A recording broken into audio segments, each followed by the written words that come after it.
In the last video, I have told you that how reliabilities of a scale or factors got affected due to the number of items. Okay, so let's do it. This is a SPSS file where responses have been recorded on goal adjustment scale from 392 youths or participants. It has 10 items with two dimensions goal re-engagement and goal disengagement. So before going to check Cronbach alpha of each factors, it is better to perform factor analysis, because the value we will get through factor analysis will be required for computation of composite reliability and average variance extraction, that is AB. So let's go to the analyze, then dimension reduction, then factor, then we will select all the items here, then move to variable box, go to rotation, click on Varimax, then continue, and extraction will check whether principal component analysis is there or not. Yes, principal component analysis is there by default, then click on continue. So rest are not required, so we'll go for a final click. Yes, so this is a table where we came to know that how many factors have already been explained or extracted. So this is a eigenvalue. Based on the eigenvalues, we will see, so around 62% is explained in total. So how many factors? There are 3 factors. So this is the first factor, second factor and third factor. Okay, so let's go to the rotated component matrix. This is a final table and this is our requirement table. Okay, so here we'll see these are the values, like these are the beta values. Okay, this is the first factor, the second factor, the third factor, and let's check where the beta values are there above 0.55. Then we'll check here disengagement 1, 3, 6, 8. That means it is a first factor.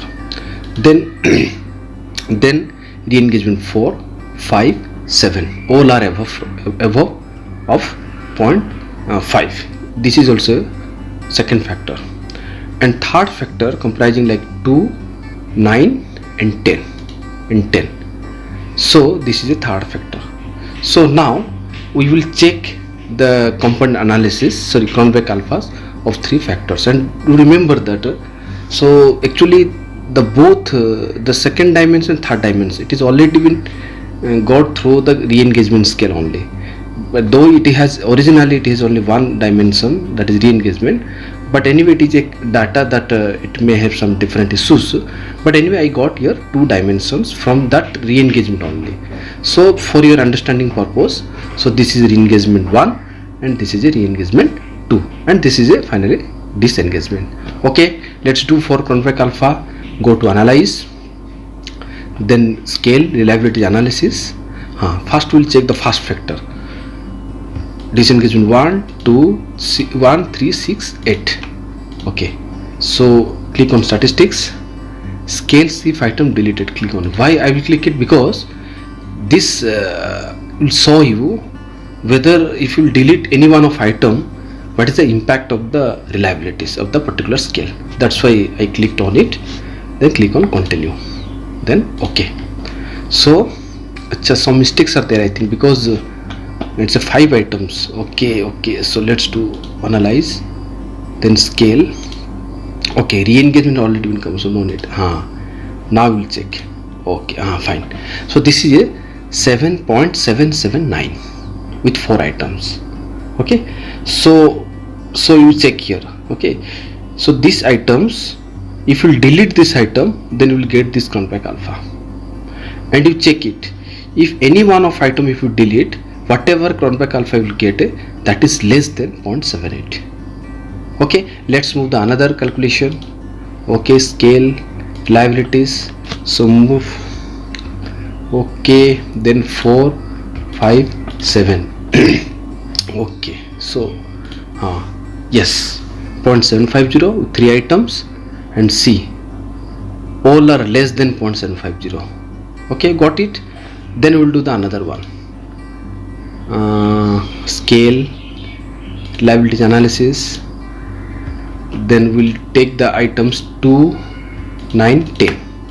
Okay, click on OK. Okay, so finally 592, it is less than the cutoff value of 0.7, because Cronbach alpha, it should be equal to or more than 0.7. So it is less than. Anyway, if you delete any one of this, again you will get the Cronbach alpha which is less than 0.59. So what is our conclusion? What is our purpose to say why I did the factor analysis? Because I will show you how that number of items, okay, are sensitive when we will compute Cronbach alphas and or reliabilities of the score. So that's why I show you this is a video. Next I will move to the Excel, then how to compute composite reliability and average variance extractions with the value of loading factors I have explained in through factor analysis, that is rotated component matrix. So this value we will take, okay, we will take for the computation of composite reliability and the average variance extraction. Next video I will show you the estimation part through Excel by using formulas given here. Thank you.